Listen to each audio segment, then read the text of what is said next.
Good afternoon and welcome to the 2023 Martin Luther King Jr. celebration.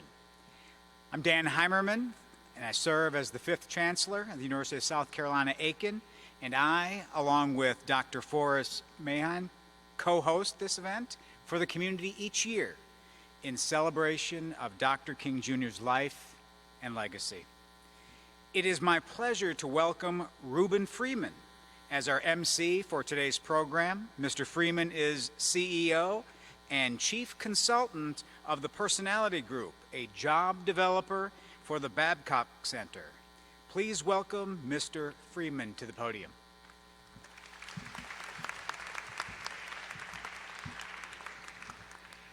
Thank you, Dr. Heimerman. It is an honor and a privilege to be asked to serve as your EMC for today's event. As you can see in your program, the steering committee has planned an exciting and excellent program for today's celebration. Today we will honor Dr. Martin Luther King Jr., recognize our youth for their talents, honor those who serve as advocates and champions in our community, and of course, hear a message from our esteemed keynote speaker, the Honorable Ms. Leslie Price. To ensure everyone can enjoy the program, we ask that you please silence your electronic devices. We also have volunteers located throughout the venue who can assist you. They are wearing white and black. At this time, I would like to introduce members of today's stage party. Please stand when called to be recognized. The Honorable Mrs. Leslie Price, Aiken City Council member and Principal Consultant of Amington Nuclear Energy and Environment. Dr. Daniel Heimerman. Thank you. Dr. Daniel Heimerman, Chancellor for the University of South Carolina Aiken. Dr. Forrest Mahan, President of Aiken Technical College. Mr. King Lawrence, Superintendent of Aiken County Public School District. Ms. Stephanie Franklin, Chairperson of the Dr. Martin Luther King Jr. Community Celebration Planning Committee. Pastor Dr. Charles E. Goodman Jr., Pastor of the Historic Tabernacle Baptist Church. Dr. Frank Sawyer, Head of School for Meade Hall Episcopal School. Ms. Jayla Hall, President of Aiken Technical College's Student Government Association. And Mr. Xavier Pierce, President of the Sigma Tau chapter of Alpha Phi Alpha Fraternity Incorporated, seated here at USC Aiken. You will also hear musical selections from the Tabernacle Baptist Church. We would also like to acknowledge the USC Aiken Chamber Choir for rendering the processional music.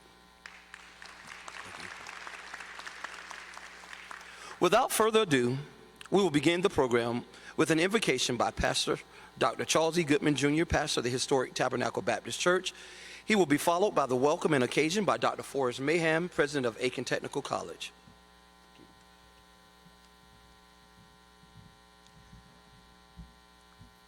May we pray. Gracious God, once again, we are grateful to come to share in this moment as we remember the legacy, the life of Dr. Martin Luther King Jr. We thank you for those who will participate today. We pray that it is more than just an event, but something that is life-changing. May this experience challenge us, as Micah did in Micah 6 and 8, that we will once again love justly, that we would live humbly before God, and that we will love mercy. Bless all those who will participate. In Jesus' name, amen.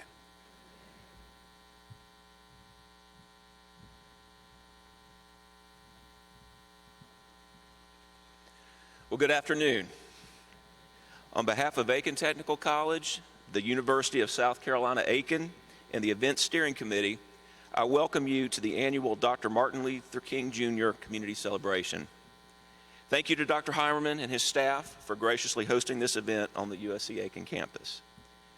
Each year, this event brings our community together to honor the life and legacy of Dr. Martin Luther King Jr. The annual theme, which is always one of Dr. King's quotes, is selected by the committee to lay the foundation for the event, and it drives home the importance of continuing Dr. King's work. This year's theme is "The Arc of the Moral Universe is Long, but it bends toward justice. It is an important reminder that change does not happen overnight, but with each of us doing our part, we can make sure we stay on the right path toward ensuring justice, equality, and opportunity for all. I want to take a moment to recognize our sponsors and partners who have supported this event. Please stand as I call your name. Our gold sponsors are the Chandler Law Firm, Savannah River Mission Complete. All right, our silver sponsors are Savannah River Nuclear Solutions and SRP Federal Credit Union. Our bronze sponsors are the Aiken Electrical Cooperative, Amentum, the City of Aiken, Meade Hall Episcopal School, and Security Federal Bank.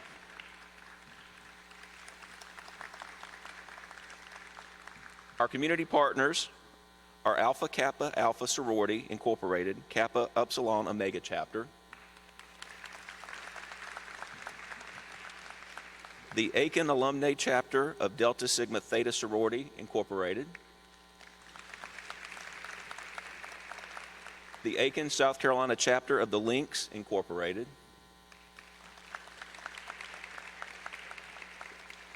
the Aiken County Branch of the NAACP,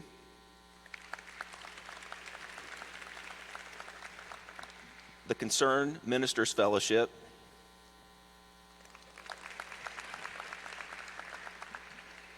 Miss Stephanie Franklin. Well, you may as well just keep standing. You've stood up half the Iota Lambda Zeta Chapter of the Zeta Phi Beta Sorority Incorporated, Kimberly Clark, the Aiken Chapter of the National Panhellenic Council, Omicron Tau Lambda Chapter of Alpha Phi Alpha Fraternity Incorporated, Miss Sharon Rogers, Rural Health Services, Sigma Pi Chapter of Omega Psi Phi Fraternity Incorporated,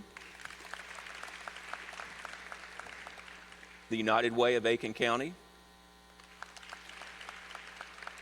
and the USC Aiken Foundation.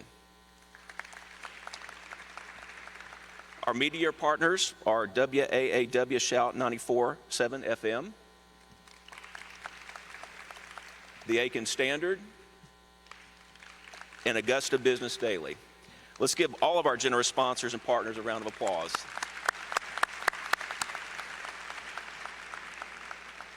Let's also thank the local organizations that participated in today's service fair. Today we had representation from more than 25 organizations. These organizations make a difference within our community, and I encourage you to help spread the word about the extraordinary work taking place in our region. Again, thank all of you for joining us this afternoon, and I will turn it back over to Mr. Freeman.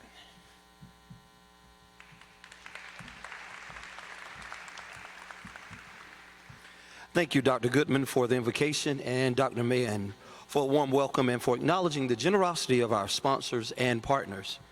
Next, we invite you to stand and join Mr. Trey McLaughlin, Choir Director for the historic Tabernacle Baptist Church, in singing the Black National Anthem, Lift Every Voice and Sing. After this selection, Dr.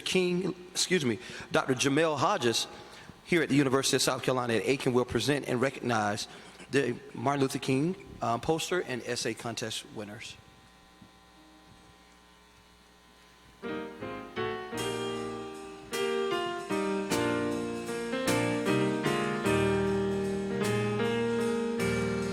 Lift every voice and sing till earth and heaven ring, ring with the harmony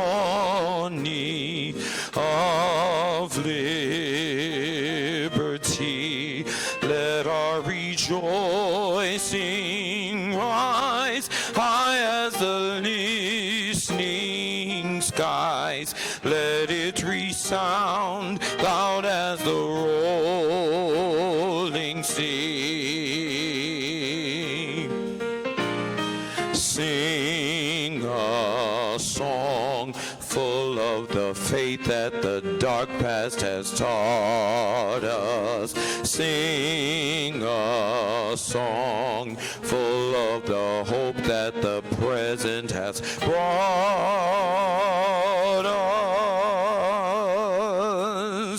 Facing the rising sun of a new day begun, let us march on till victory is won.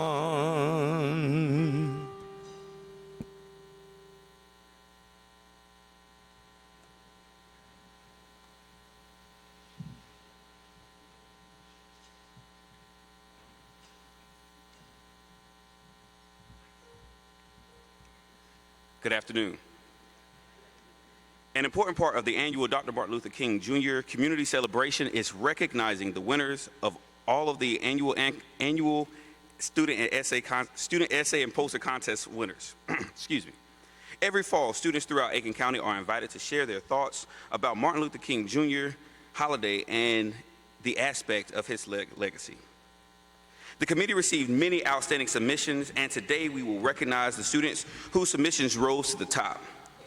Steering committee woman, Ms. Stephanie Franklin, and our keynote speaker, Ms. Leslie Price, will assist with the awarding of the certificates. Winners, as your names are called, please come to the front of the stage and be recognized and have your photo taken. The following students submitted the winning poster contest entries for kindergarten to second grade. In third place, we have Anaya Hazen, Clearwater Elementary School.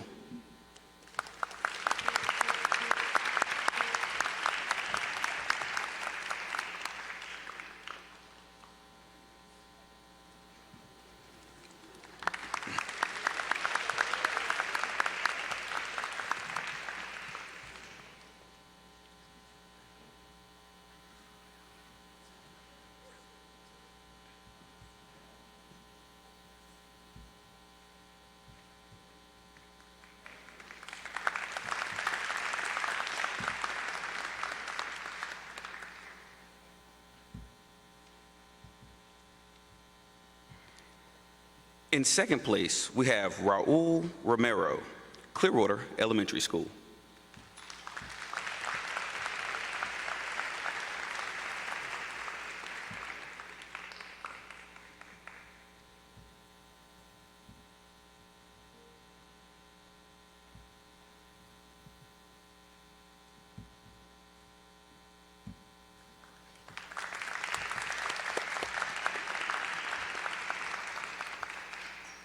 In first place, we have Jackson McLeod, Busby Elementary School.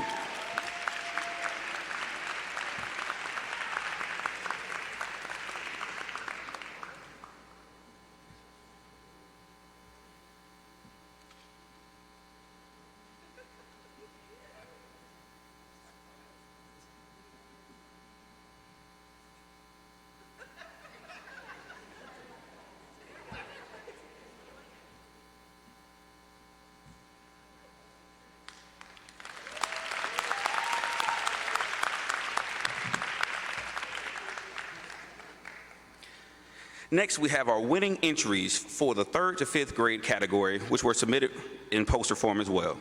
In third place, we have Wasim Al-Jabali from North Augusta Elementary School.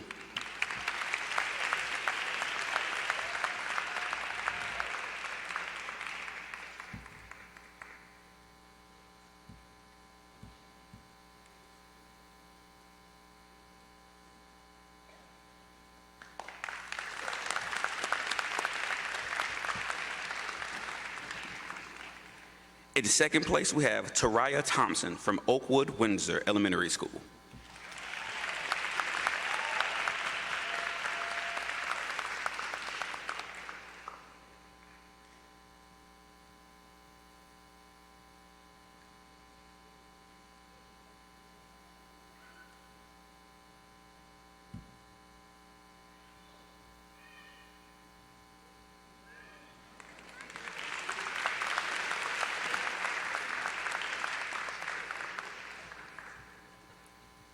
And in first place, we have Deja Moody from Busby Elementary School.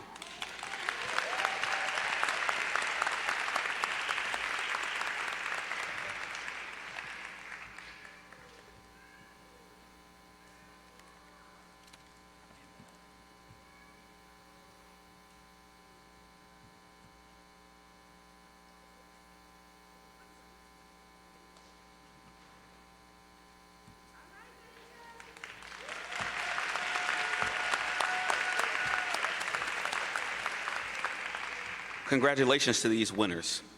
The winning artwork pieces are located in the service fair area. If you have not already, I encourage you to view these pieces of artistic work from the talents of our youth.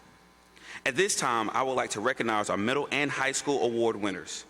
These students were asked to write an essay reflecting on Dr. King's quote, "The arc of the moral compass, the arc of the moral universe is long, but it bends towards justice."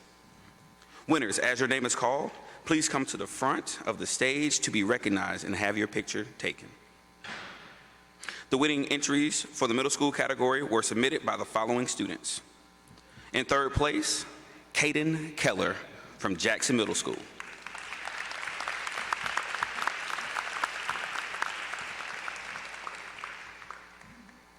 All right, we don't have Caden here today, but congratulations anyway. Oh, here he is.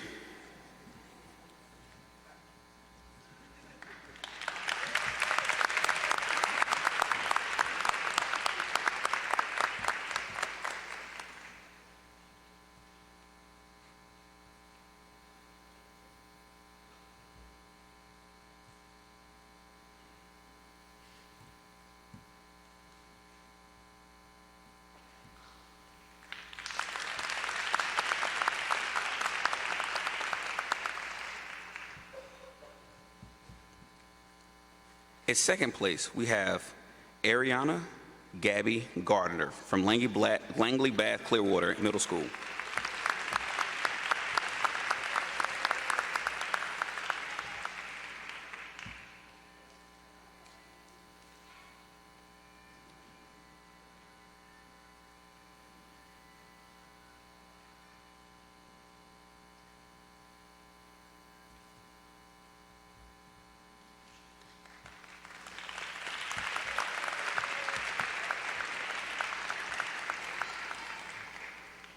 And in first place, we have Thomas D. Burns III from St. Mary's Help of Christians Catholic School.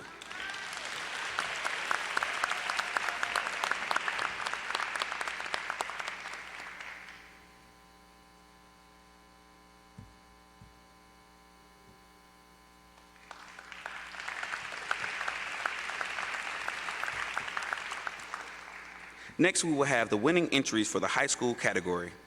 Those entries were submitted by the following students. In third place, Taylor Abraham from Meade Hall Episcopal School.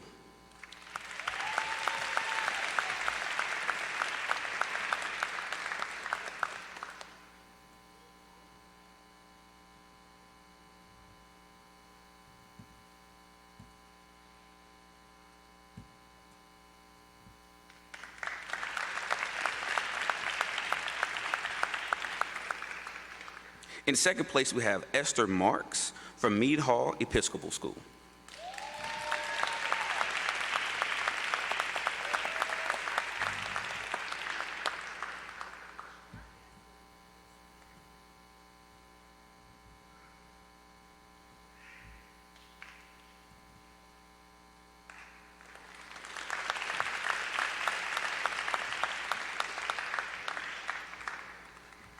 And last, but certainly not least, coming in first place for the high school category, Rena Humes from Aiken Scholars Academy.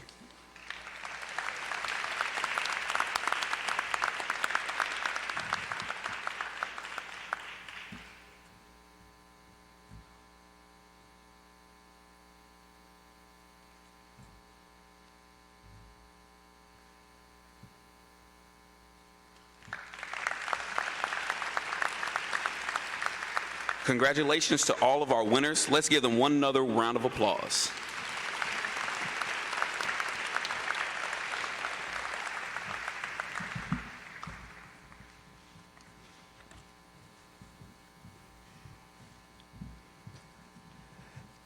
Thank you to Mr. Trey McLaughlin for leading us with your incredible voice and Lift Every Voice and Sing. And congratulations to all of the poster and essay contest winners.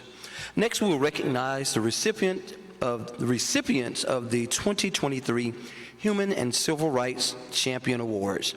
Dr. Heimerman will announce this year's awards recipient.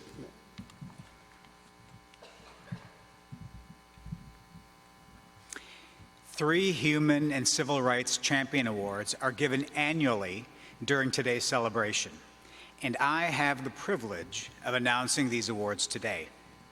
Two are given to students, one from USC Aiken and one from Aiken Technical College, and one from the Aiken community. The first award goes to a student from USC Aiken. This student has been an integral part of the resurgence of the Peak Mentor Program that supports students from underrepresented populations at USC Aiken. One of the main goals of the Peak program is working with peer mentors, ensuring their role in student retention and success. This student is deeply committed to its integrity and sustainability. She's also a member of the incoming president of CURLS, a student organization that stands for Confident, Unique, Regal, Leading Society. She has developed specific partnerships between organizations that work to provide safe spaces for specific communities on campus. This student leader partnered with the Sigma Tau chapter of the Alpha Phi Alpha Fraternity, Incorporated, to bring today's keynote speaker, Ms. Price, to campus to talk about the importance of voting and why representation matters in government. Student voter turnout was one of the highest it has been on campus, and this leader was a catalyst to coordinate this effort. Dr. Jamel Hodges shares, and I quote, "This student takes inclusion to a whole new level. She stood up and decided that she wanted to be the coordinator of our Peak program to ensure the success of students from underserved populations were served. Her desire to ensure the success of students through mentoring is unparalleled and deserves to be shouted from the mountaintops. I remain in awe of the amount of passion that resides in this young leader," end quote. The Human and Civil Rights Student Champion Award for USC Aiken goes to Ms. Andriana Hill, and I'd ask Andriana to come up and receive the award.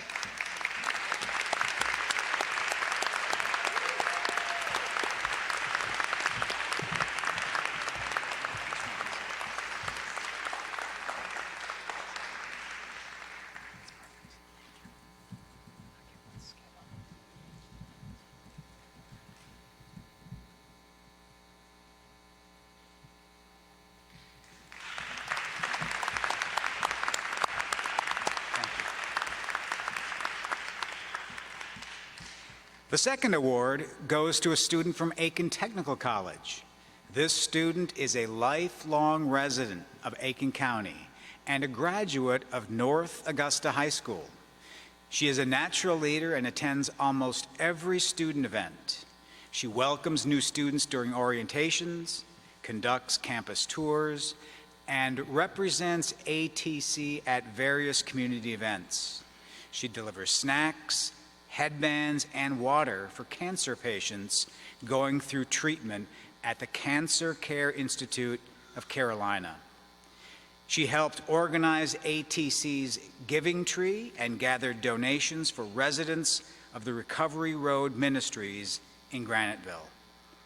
This leader served as the past vice president and now current president of ATC's Student Government Association. She has received recognition for her service, including the Top Outstanding Student Service Award from Aiken Technical College. Her advisor shared the following words, and I quote, "I have watched her flourish in her ability to lead students and inspire them to push beyond their challenges. I am convinced that her drive and tenacity will lead her to enormous success and achievement. Please welcome Ms. Jayla Hill to the podium to receive the 2023 Human Rights Student Champion Award.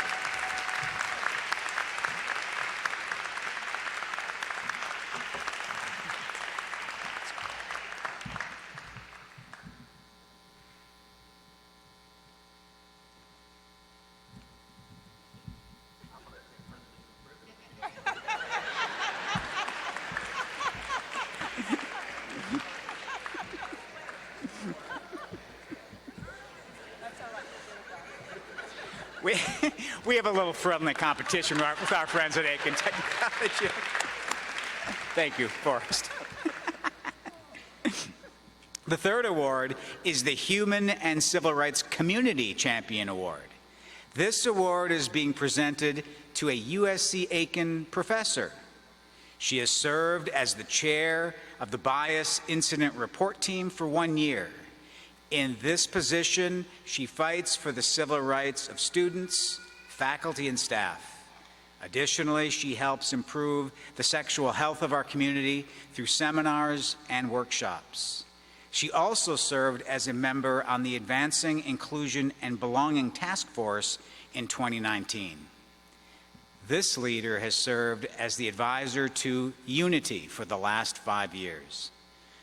This student group organization focuses on offering community and support to members of the campus LGBTQIA+ community and their allies. She's been very active in the USC Aiken Inclusion Advisory Council, as well as Leadership Aiken County. This professor was awarded the Outstanding Commitment to Diversity Award from USC Aiken as a result of her work on campus promoting diversity, and she is loved by her students year after year. A colleague stated that, quote, "Elizabeth is a role model to many of us that work with her. She is a fierce advocate for those that cannot advocate for themselves and truly respects the rights of all individuals. She is most deserving of this award. Would you please help me welcome Dr. Elizabeth Webb to come forward and accept the 2023 Human and Civil Rights Community Award."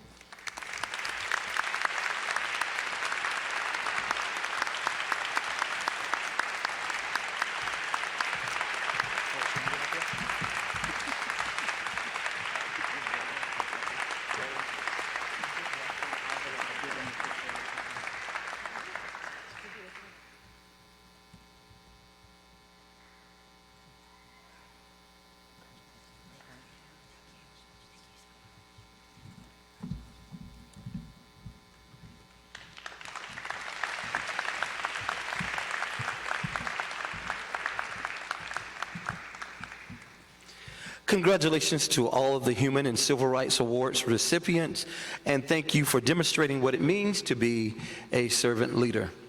Next, we will hear a musical selection from the Tabernacle Baptist Church.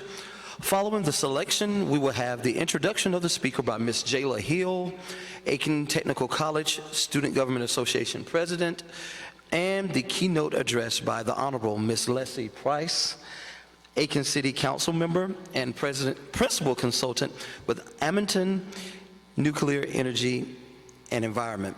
Following the address, we will have a recognition of the speaker by Mr. Xavier Pierce, president of the Sigma Tau chapter of Alpha Phi Alpha Fraternity Incorporated. Good afternoon. So the music of the African American community and church was definitely key during the civil rights movement.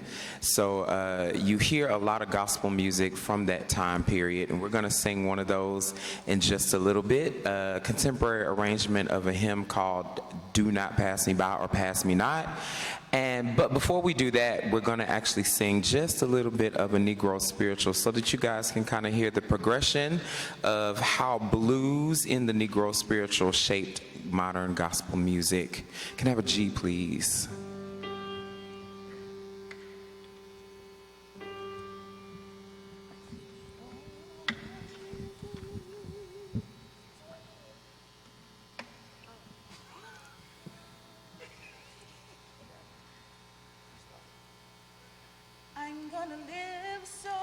live so God can use me anywhere, Lord, anytime. I'm gonna live so God can use me anywhere, my Lord, anytime. I'm gonna pray so God can use me anywhere, Lord, anytime.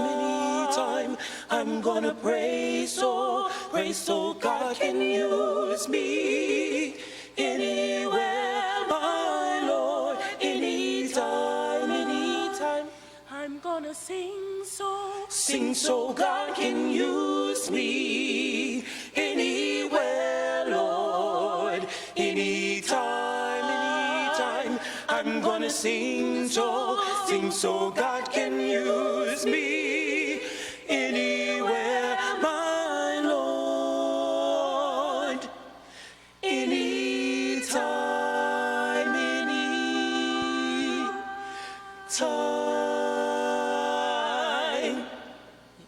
Good job.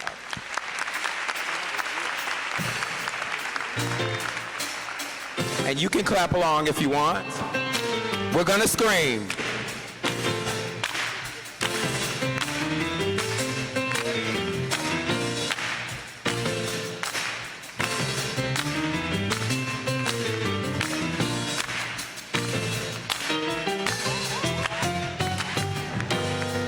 Pass me not, no gentle Savior. Hear my humble cry. Why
is my honor to introduce today the keynote speaker, Ms. Leslie B. Price, a community leader for her ability to make a difference and inspire others to do the same. Ms. Price has more than 40 years of experience in nuclear energy and environment field and currently serves as the principal consultant with Momentum Nuclear Energy and Environment. In this role, she is focused on community capacity buildings and developing strategies to improve economic development opportunities, environmental justice, and innovate technologies in underserved areas. In 1987, Ms. Price became the first female elected at large to the Aiken City Council and has continuously served on the council since, including 2 terms as mayor pro tempore. In addition to these roles, she has served on more than 70 boards over the years and has received more than 100 awards in recognition of her efforts. You can read more of Ms. Price's bio today in today's program. Please join me in welcoming Ms. Price to the podium.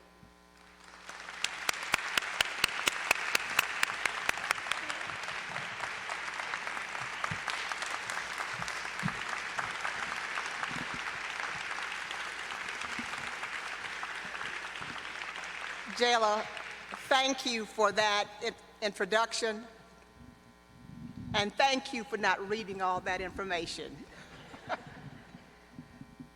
To Dr. Heimerman, Chancellor of USC Aiken, and Dr. Forrest Mahan, President of Aiken Technical College, 2 institutional leaders who provide support annually for this Dr. Martin Luther King Jr. Day celebration, to the MC, Mr. Freeman, and my friend, to Stephanie Franklin, who served as chairperson of this event for many years, to our platform guests, our clergy, our elected officials that are present, ladies and gentlemen.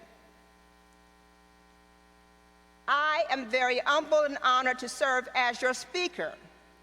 And I want to personally thank Amit Samaha and Dr. Jamal Hodges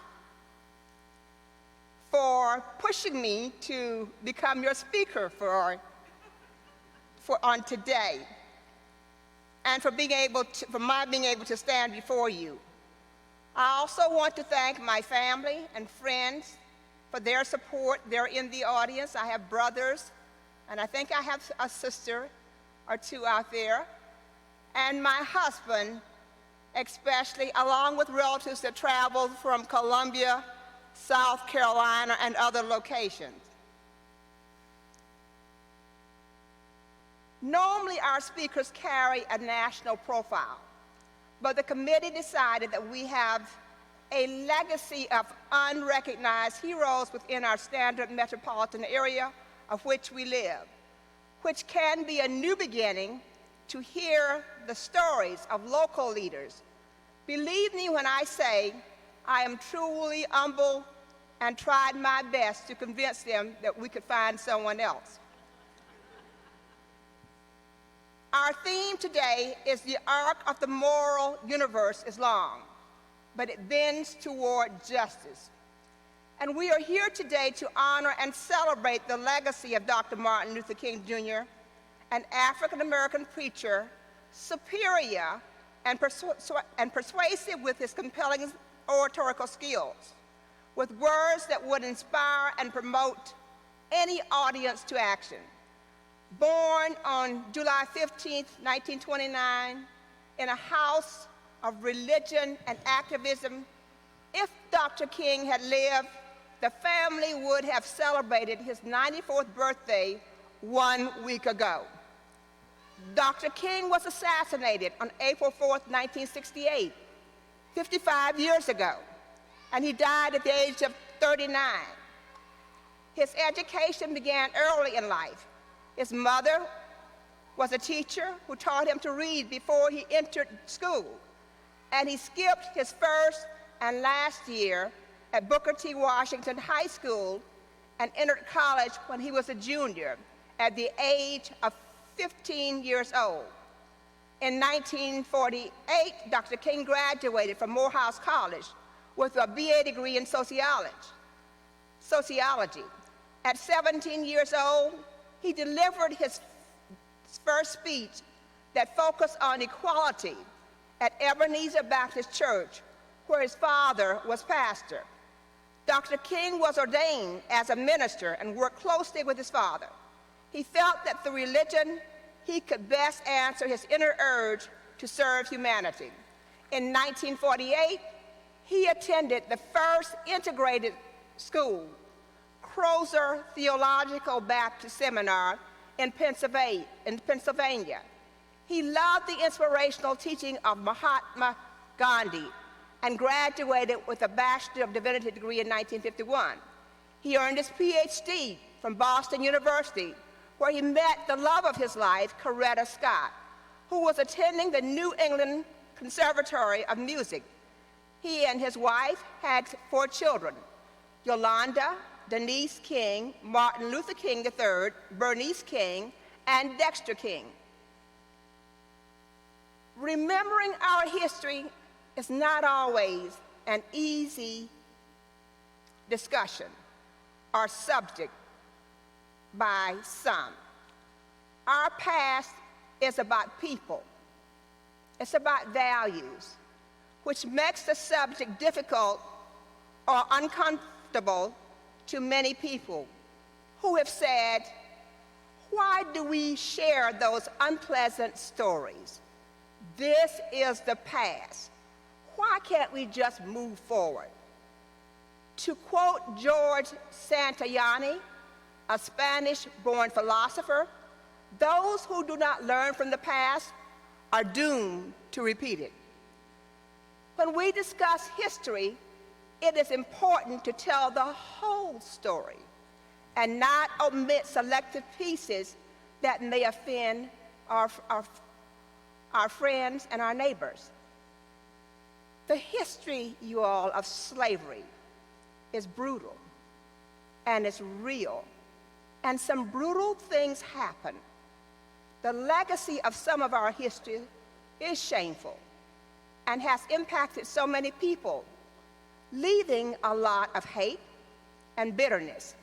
And that is why it is so important to address diversity and inclusion as we share our stories. But let me share a bit of history before moving forward. From 1916 to 1970, more than 6 million African Americans left cities and moved to the north because there was a need for industrial workers, which contributed to the population growth in New York, in Chicago, in Philadelphia, Cleveland, and Detroit. They traveled by bus, by train, by boat, or however they could get to these locations. They wanted to move north or west because they disliked being forced to sit in the back of the bus in the South and being forced to use separate bathrooms, separate doctor's offices, waiting rooms, segregated schools and housing, segregated barbershops, and segregated sports, and on and on. They carried their fried chicken and boiled peanuts because they knew they could not eat in the train dining area, but they knew they had enough food in their bags to tide them over until they reached their destination. This was the first step these servants ever took without asking their slave owners for permission to do anything. This one move reshaped the social and political geography of every city they fled from. Before the migration began, 90% of all African Americans lived in the South. By 1970, 47% of African Americans were living in the North and West.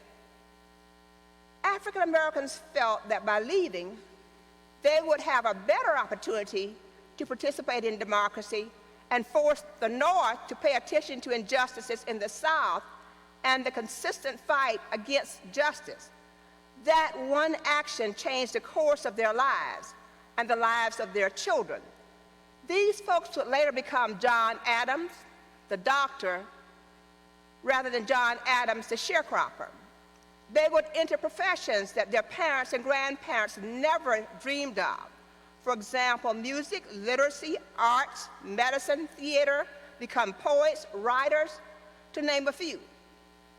The population growth to these cities introduced new cultures. For example, the Harlem Renaissance in New York helped to introduce the jazz age in American history. African Americans felt that people began to develop pride in their heritage and its people. For example, James Weldon Johnson, Langston Hughes, Rudolph Fisher, and others. They felt the stereotypes that people had of African Americans began to change. And others saw that they were loving and kind and that they only wanted the same things that others wanted, to enjoy a good paying job with good wages, health care, affordable housing, safe communities, and to be treated with fairness and respect, and to get a good education. They thought they saw freedom at last. But at their new location, even the places blacks were permitted, they were relegated to the lowest paying and most dangerous jobs, barred from many union jobs, and was hired at some companies only as strike breakers, which further divided blacks and white workers. Blacks were confined to dilapidated housing in the least desirable sections of town, to which they moved from those locations immediately. They were frustrated with what they were experiencing because those were the reasons they left the South to move to the North and the West. Lessons learned. The grass is not always greener on the other side.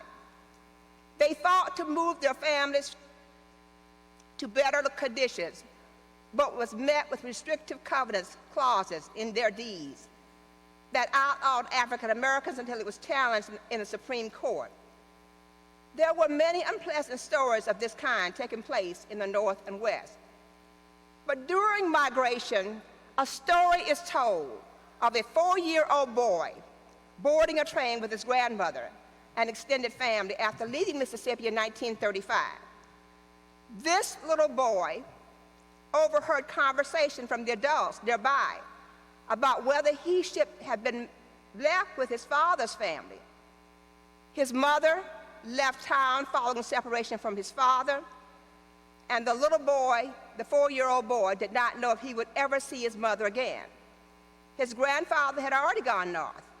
The little boy suffered trauma after being uprooted from his mother and developed a stutter that was embarrassing, and he began to speak less and less.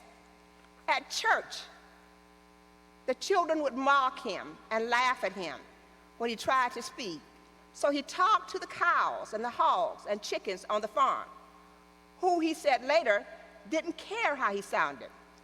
The boy did not speak for 8 years and wrote down the answers to questions and was fearful to be introduced to strangers until a high school English teacher encouraged him, Rosemary English, encouraged him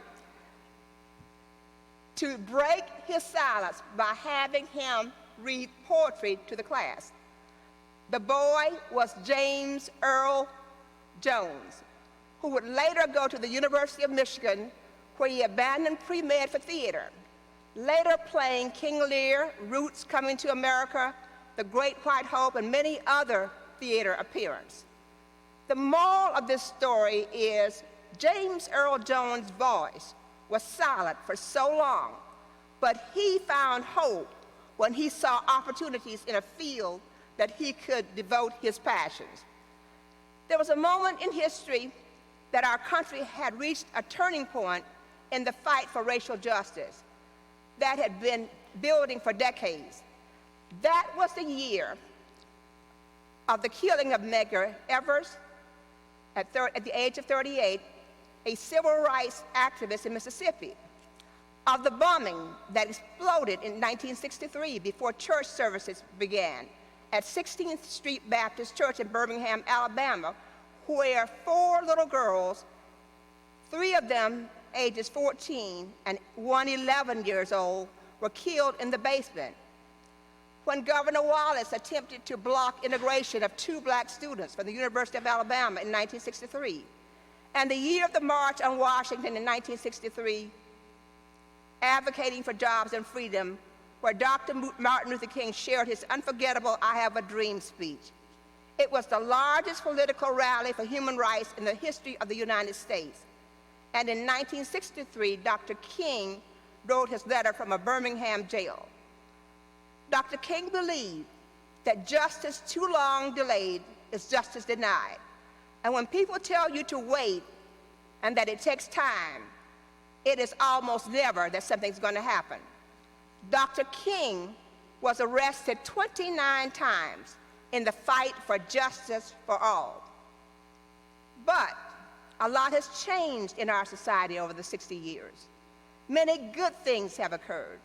The first black president was elected.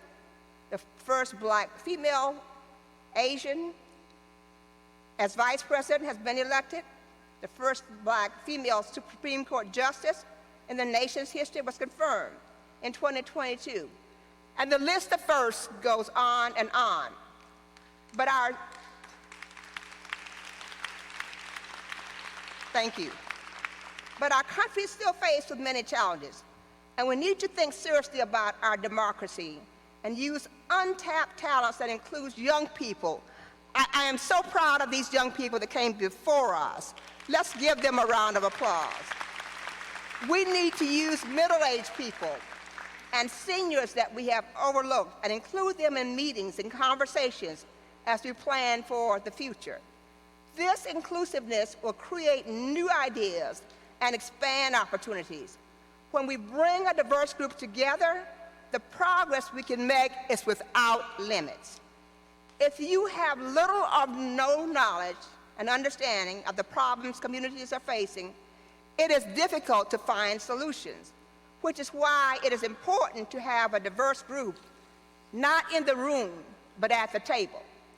The issues surrounding families and the problems they face daily are overwhelming to some. They worry about our economy. They worry about the cost of education. They worry about child care.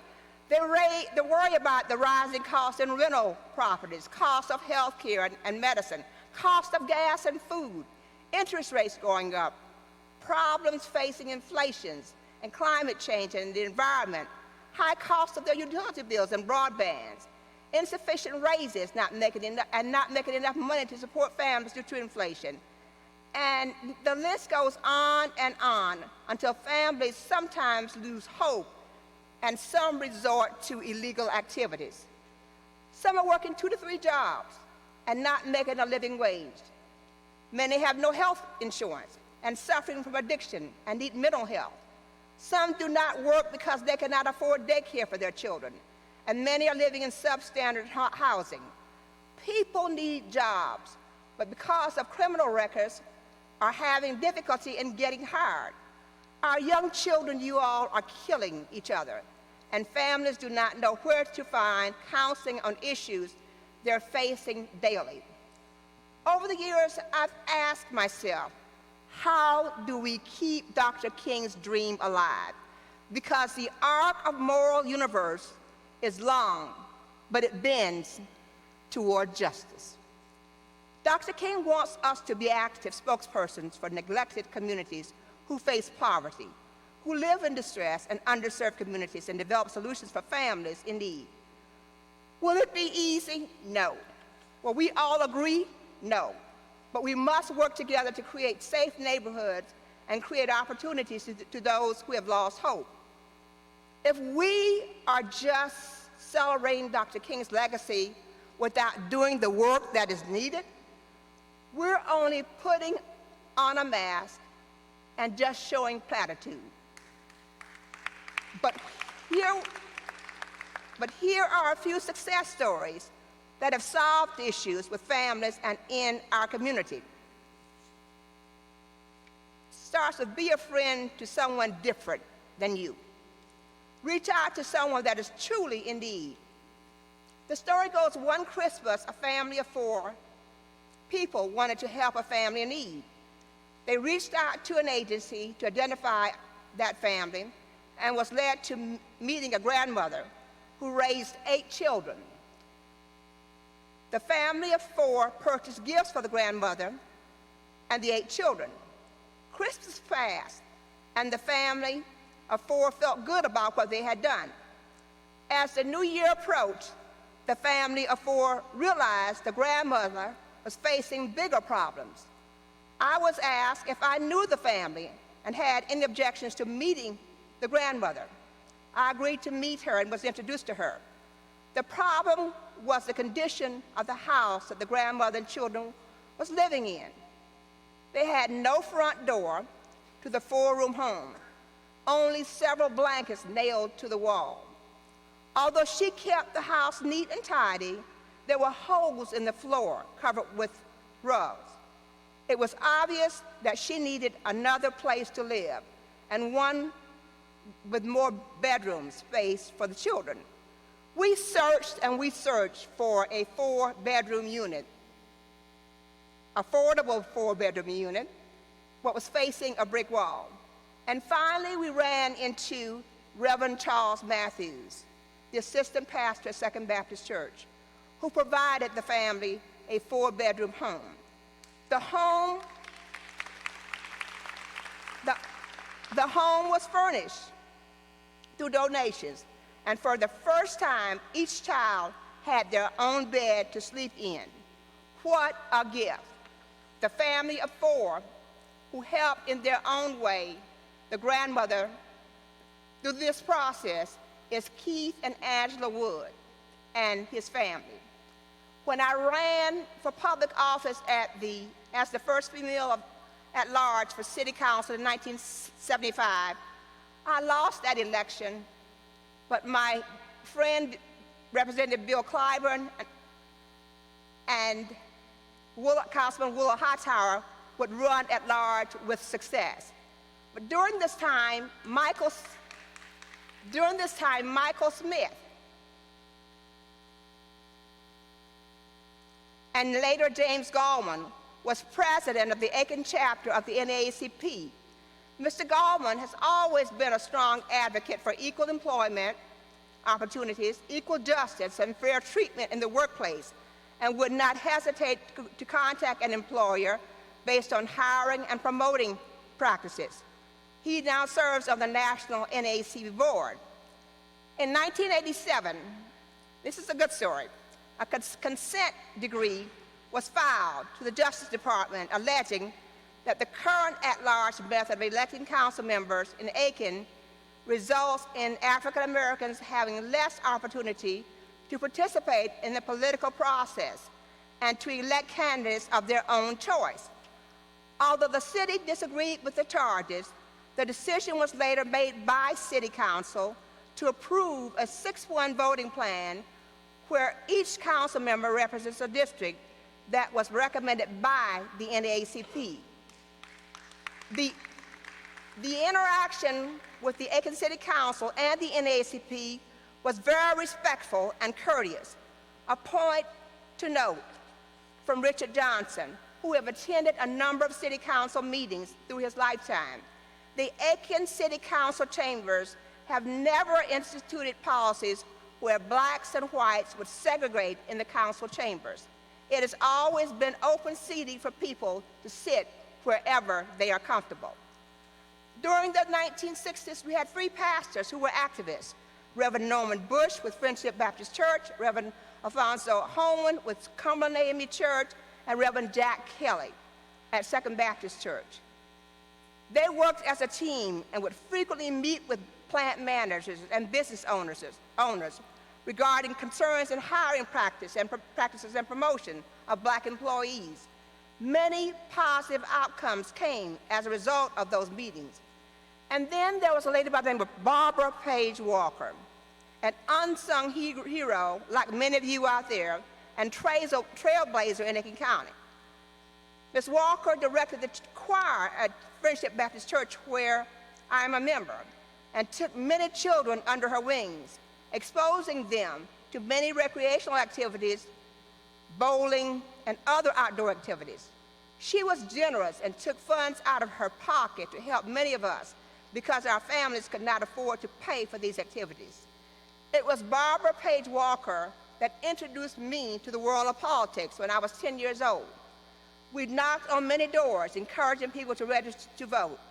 It was Bobby Brooks that spent time educating us on the importance of voting. We are seeing more and more how poverty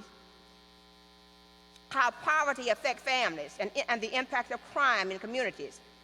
Families that are poor or have a low income are more likely to commit crime to meet their own needs to survive.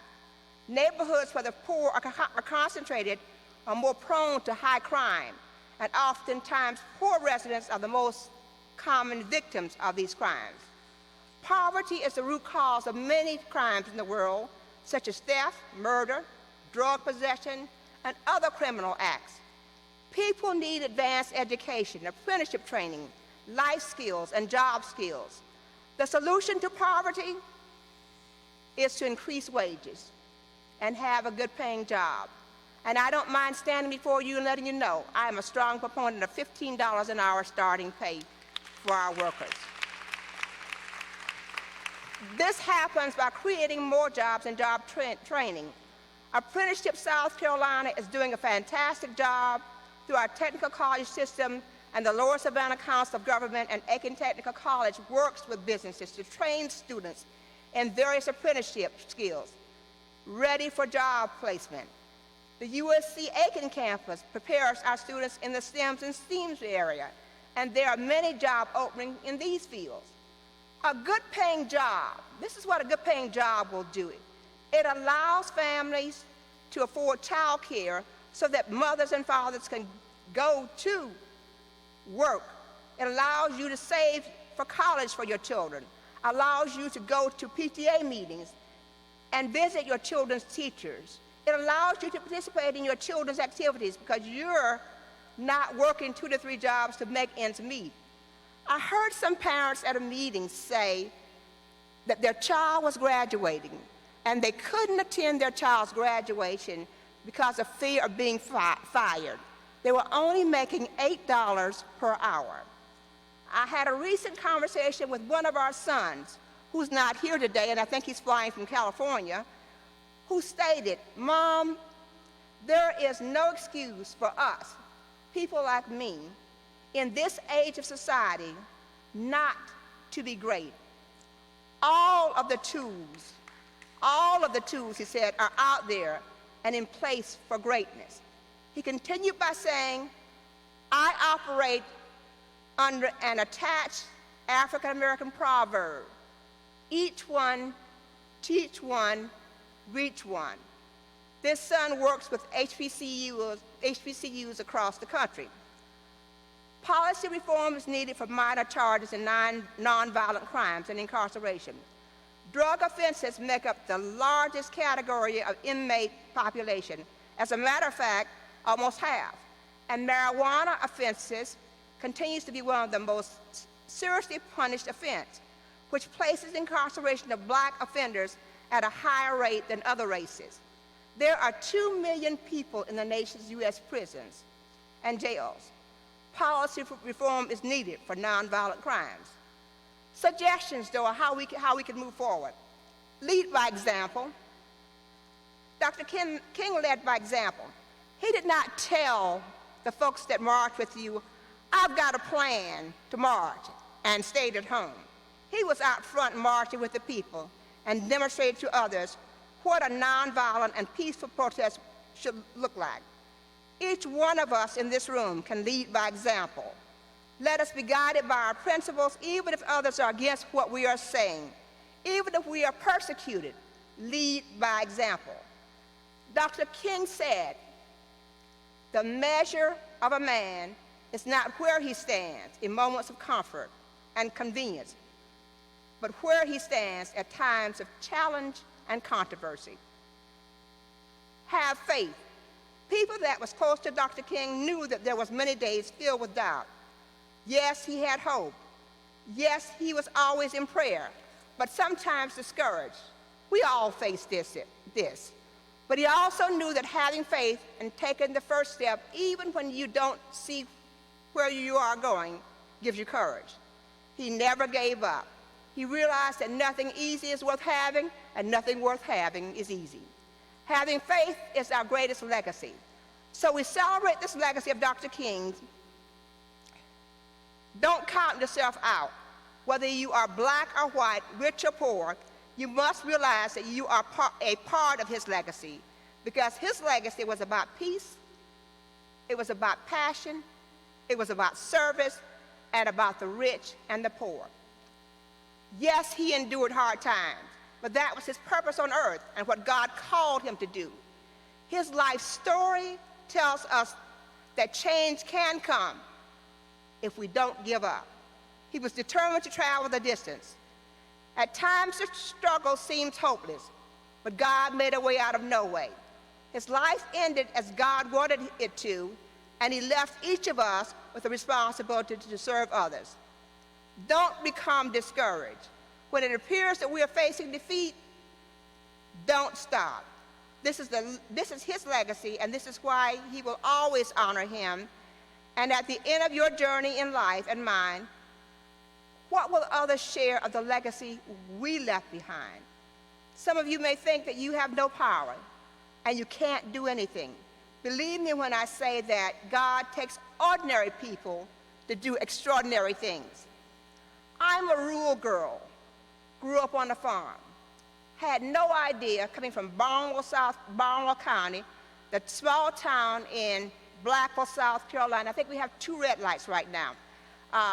With 9 brothers and sisters, that we would move to Aiken, and I would become the first female in Aiken to run for public office in 1975, thanks to many friends out in the audience. And if I start naming, it would be countless.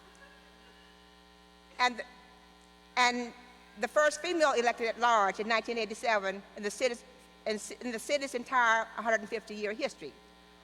I had no idea that I would introduce the U.S. presidents twice and asked to travel in presidential motorcades. Coming from a small town, I had no idea that I would be invited to dine in Washington with U.S. ambassadors as guests of the White House. I had no idea that I would introduce many of the presidential candidates in 2019, in the 2019 race. There were over 15 candidates. I had no idea that I would introduce, that I would be appointed to national boards by the Secretary of Energy and the Secretary of Education that impacted environmental justice, energy and the environment, and education. I had no idea that my career would advance at Savannah Riverside and provide me the freedom to create innovative programs that impacted children and workforce development and send students to the UK, United Kingdom, on a full-funded internship that allowed them to not only work and gain good skills, but a trip to Paris while they were in the United Kingdom. I am from very humble beginnings, and this is not supposed to happen to me. My family was in the category of most unlikely to succeed, but we had great parents. My father was a sharecropper. My mother was a domestic worker. They had very little formal education, and no one in my family had graduated from college. But it is not about being first, but about why I ran and the concerns within neighborhoods.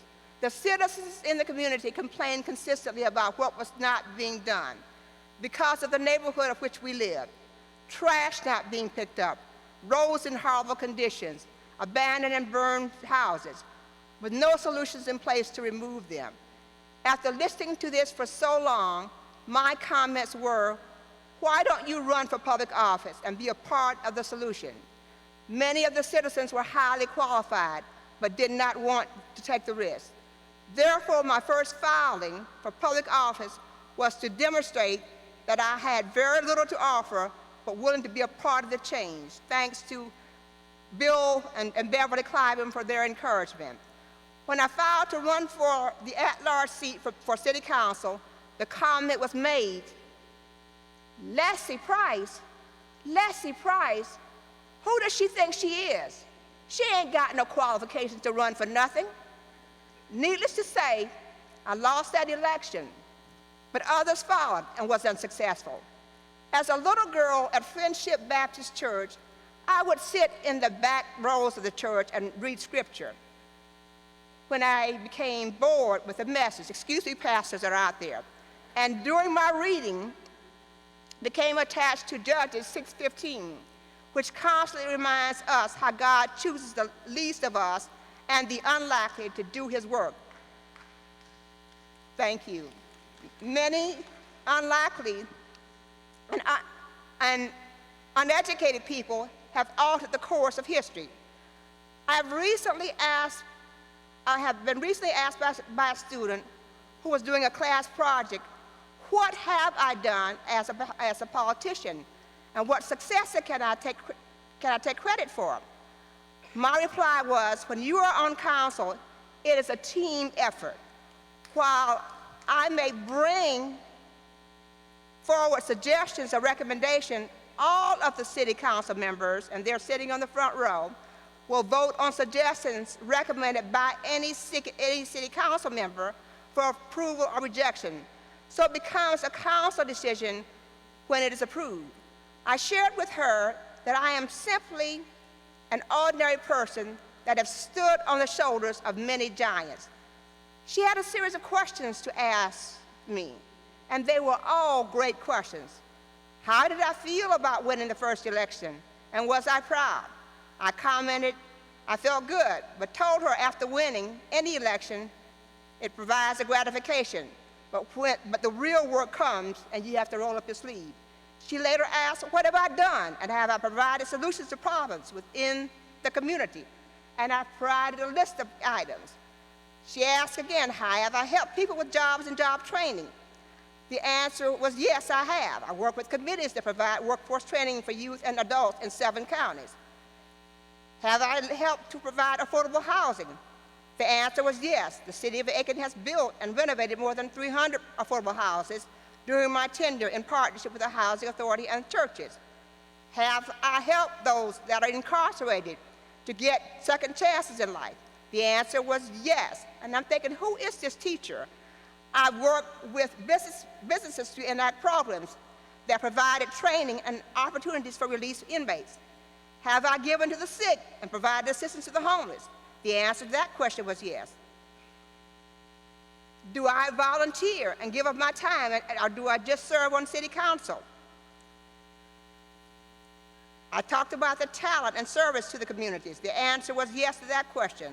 I serve on many boards that range from education, reform, economic development, and listed all of those boards.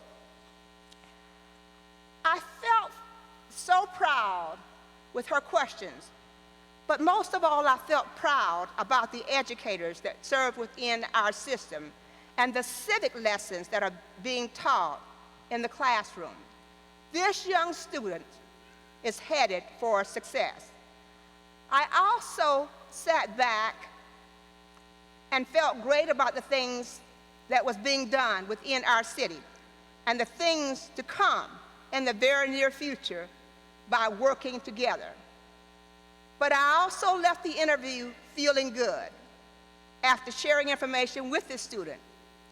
But then I stepped back and I had an quick inner reflection that reminded me about life and our individual contributions and what we truly value and what is really important in life.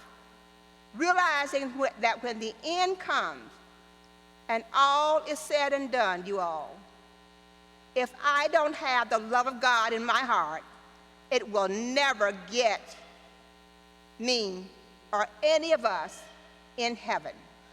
Thank you for listening, and may God bless and keep all of your families.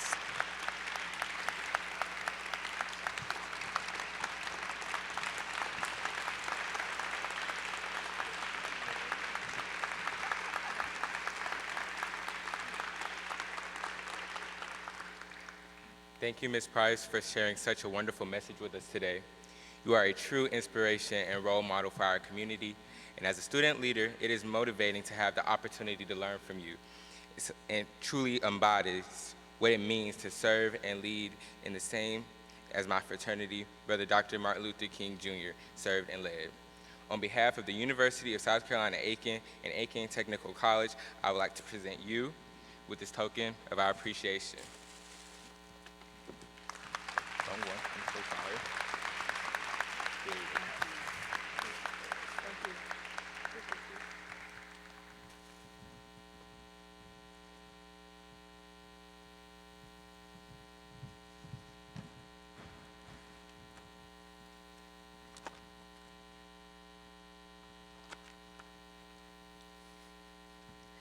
Good afternoon.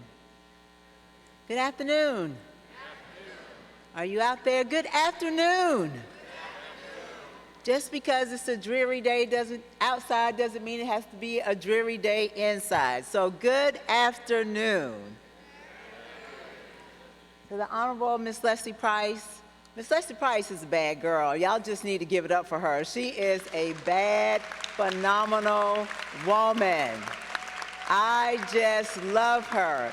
And she's a very humble woman. And for her to share her story about her humble beginnings and to share what she has been able to accomplish should be an inspiration to all of us, regardless of our age or our condition or our situation, both economically and even physically, that with God, all things are possible.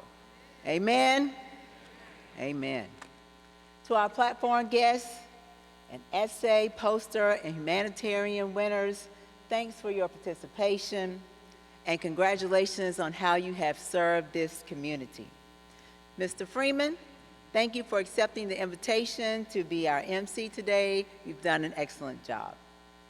Many of you know that I'm a member of the historic Tabernacle Baptist Church, so it was my honor to have my pastor here and our choir today. So in their absence, will you please give them a round of applause and thank them.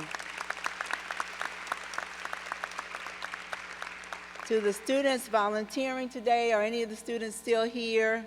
You were dressed in your wonderful black and white. I thank you. I see some of you. Thank you. You can stand up. I want us to recognize our students. Thank you. Year in and year out, they come and they escort our guests, and they try to make you feel comfortable and hope that you have a wonderful experience. Did you have a wonderful experience today? Excellent. And a special thanks to Ms. Elizabeth Morris for taking the lead on training with our students and providing guidance to them. To our sponsors, thank you, thank you, thank you, and thank you again. Year after year, without hesitation, you sponsored this community event. And because of your dedication, this event is free. So, thank you. Can we give our sponsors another round of applause?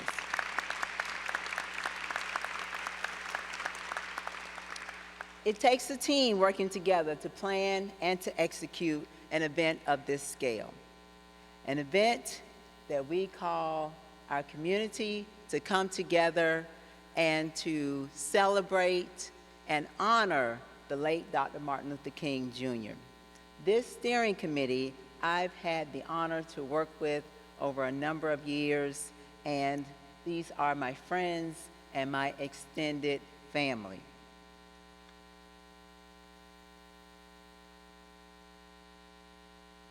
Okay, I'm getting all kinds of notes here. I have served with them for almost 10 years, and the planning starts during the summer. And this group works tirelessly to ensure that we have a great event each year. You've been amazing to work with, and I thank you for working together so effortlessly. And so will the committee please stand? Committee?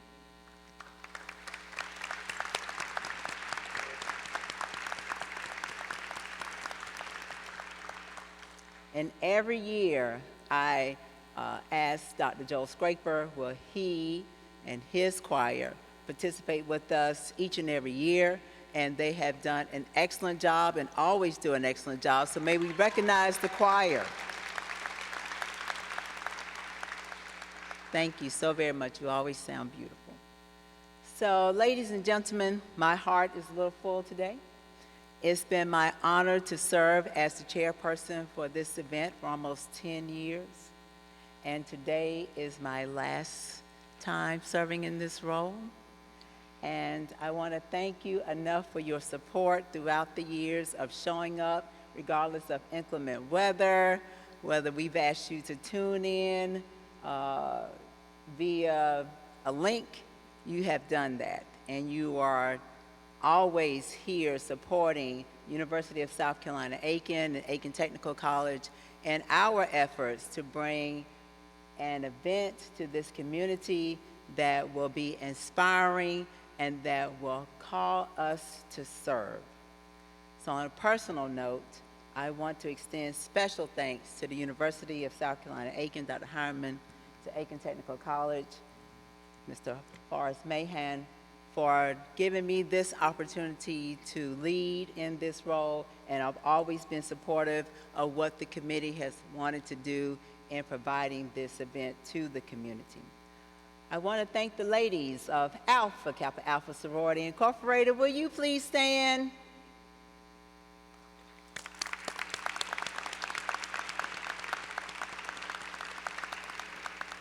There's no secret that I am an Alpha Kappa Alpha member, and these ladies support me wherever I go, so I'm always appreciative of them. I am also an esteemed member of the Aiken, South Carolina Links Incorporated, and will you please stand?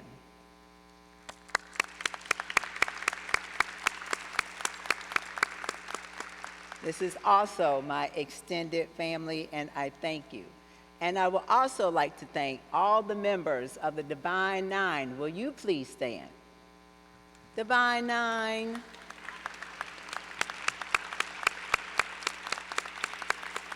These are the men and women that work tirelessly in this community, and Dr. Martin Luther King Jr. was a member of the Alpha Phi Alpha Fraternity Incorporated, so we always want to honor him in that tradition. My family is also in the audience today, and they're also watching. Hello, family. I love you. My mom, will you please stand, Miss B. Bell Thompson? She's waving. Hi, Mom. And my aunt is here, Ms. Zan Curry, and she's waving. And watching are my bonus dad, Mr. Abe Thompson, and my children. And I want to send a shout out to my children because my youngest son just got married and they are having a baby, and the baby is due in March. And my daughter-in-law, Shanae, is not feeling too well, so I told them to rest and to watch. So I love you all. And I was expecting my godmother to be here, Miss Judith Ruffin. Are you here, godmother? Oh, there she is. Thank you. Okay. Thank you for being here. I have had the pleasure of serving as the chair, as I indicated, for this committee for about 10 years. I can tell you I have enjoyed seeing this event grow and bring inspiration to those of you who participate year after year in support of the university and Aiken Tech. And again, I thank you because you don't have to do this. And Dr. Hyman, when you came in, you could have changed things, but you didn't. And I love the rivalry between the two of you. It's a gentleman's rivalry. I always enjoy watching that banter going back and forth, but they are very good friends. And the two of them have made a commitment to honor the life and legacy of Dr. Martin Luther King Jr. I also like this event because it is one of the most diverse community-held events in our community, and it brings me joy for us to come together as I am a diversity advocate. And my prayer that this diversityness, this togetherness that you are witnessing today, that it will never change. To Dr. Hyman and Dr. Mahan, again, thank you for supporting this vision and for the opportunity to lead. And as we bring this event to a close, I again want to thank you for joining us. I want to thank you, the community, for joining us and making this event a huge success. This event is held annually on the Sunday following the Dr. Martin Luther King Day, so please save the date for 2024. And keep in mind, the arc of the moral universe is long, but it bends towards justice. And it is our responsibility to help it bend towards justice. So I challenge each and every one of us to keep the King's dream alive. And I want to leave you with one of my favorite quotes from Dr. Martin Luther King Jr. I believe he said this in his March for the Integrated Schools, and it was back in April of 1959, and I quote, "Make a career of humanity. Commit yourself to the noble struggle for equal rights. You will make a better person of yourself, a greater nation of your country, and a finer world for all of us to live in." Again, it's been my pleasure and my honor to have served you. May God continue to bless each and every one of you. And at this time, I will welcome to the podium Dr. Mahan, who will be followed by Dr. Frank Sawyer to give us our benediction. Thank you.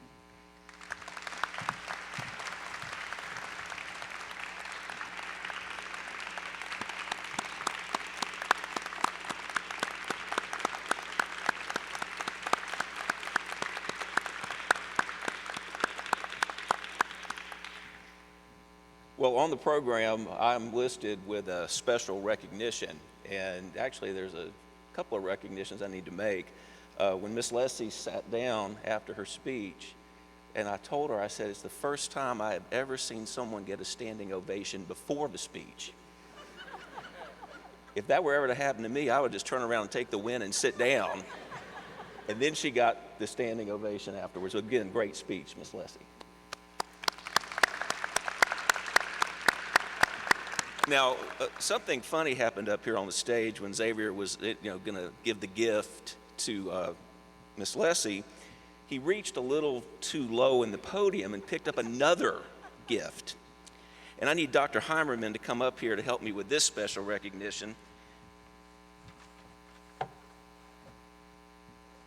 Because if Xavier had given this gift to Miss Price, instead of Miss Franklin, who we need to come up to the podium, Dan would have to be the one to get it back from her, not me.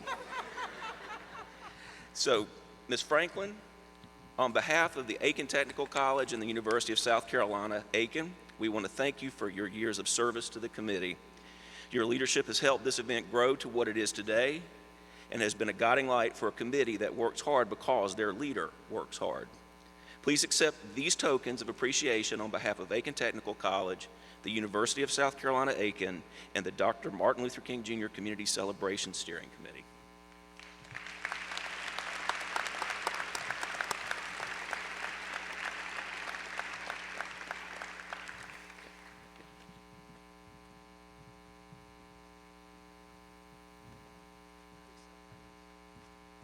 Please stand for prayer as you are able.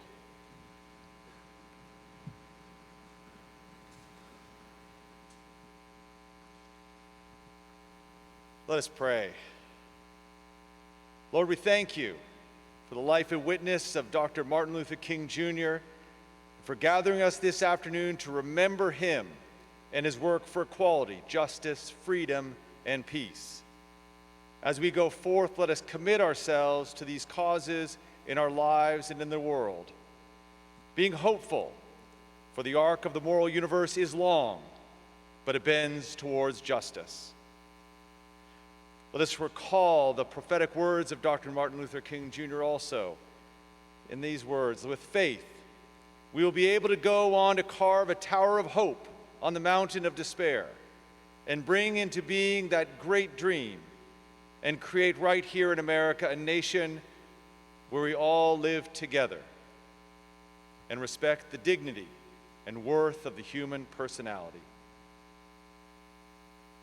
Lord, may we this day be committed in our hearts and in our actions to walk in Dr. King's footsteps. May we continue to carve that tower of hope until the mountain of despair has been completely transformed, and we inhabit a world where equality, justice, freedom, and peace ring out across our land, and that we live by love. And now go forth in peace with the Lord's blessing. May God lighten your path, guide your hands, and strengthen your wills this day and always. Amen.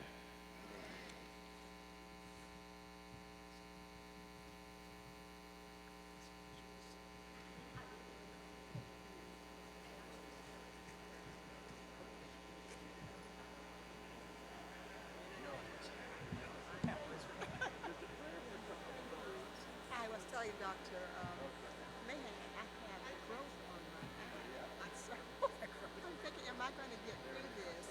It popped up this morning, so the left eyelid is swollen. And I'm thinking, oh my goodness. You did a magnificent job. Thank you so much. It was a little bit lengthy. You had a lot of history in there, which of course I appreciate. Oh, really? Okay.